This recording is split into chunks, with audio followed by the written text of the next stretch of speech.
আমরা বিজিবির গোপন সোর্সের মাধ্যমে জানতে পারি যে জেলি পুষ্কিত চিংড়ি সাতক্ষীরা থেকে দেশের বিভিন্ন অঞ্চলে যাচ্ছে। তারা 4 গাড়ি চিংড়ি আটক করে এবং আমি এক্সিকিউটিভ ম্যাজিস্ট্রেট হিসেবে জেলা প্রশাসনের পক্ষ থেকে এখানে উপস্থিত হই এবং আমার সাথে ফিশারিজ অফিসার তিনিও উপস্থিত হন। আমরা 3 গাড়ি চিংড়ি চেক করে দেখতে পারি যে সেখানে কোনো জেলি পুশ করা নেই।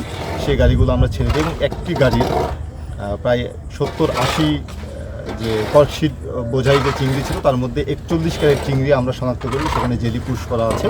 সেই চিংড়ি প্রায় 820 কেজির মতো আনুমানিক যেটার ওজন হবে।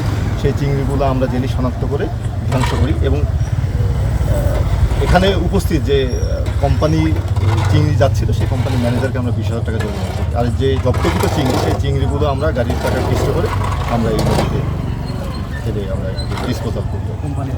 আমরা বিজিবির গোপন সোর্সের মাধ্যমে জানতে পারি যে জেলি পুষ্কিত চিংড়ি সাতক্ষীরা থেকে দেশের বিভিন্ন অঞ্চলে যাচ্ছে। তারা 4 গাড়ি চিংড়ি আটক করে এবং আমি এক্সিকিউটিভ ম্যাজিস্ট্রেট হিসেবে জেলা প্রশাসনের পক্ষ থেকে এখানে উপস্থিত হই এবং আমার সাথে ফিশারিজ অফিসার তিনিও উপস্থিত হন। আমরা 3 গাড়ি চিংড়ি চেক করে দেখতে পারি যে সেখানে কোনো জেলি পুশ করা নেই। সেই গাড়িগুলো আমরা ছেড়ে দিই এবং একটি গাড়ির প্রায় 70-80 যে কর্কশিট বোঝাই যে চিংড়ি ছিল তার মধ্যে 41 ক্যারেট চিংড়ি আমরা শনাক্ত করি, সেখানে জেলি পুশ করা আছে। সেই চিংড়ি প্রায় 820 কেজির মতো আনুমানিক যেটার ওজন হবে। সেই চিংড়িগুলো আমরা জেলি শনাক্ত করে ধ্বংস করি এবং এখানে উপস্থিত যে কোম্পানি চিংড়ি যাচ্ছিল সেই কোম্পানির ম্যানেজারকে আমরা 20,000 টাকা জরিমানা করি। আর যে জব্দকৃত চিংড়ি সেই চিংড়িগুলো আমরা গাড়ির টাকা কিস্ত করে আমরা এই নদীতে ছেড়ে আমরা ডিসপোজাল করি।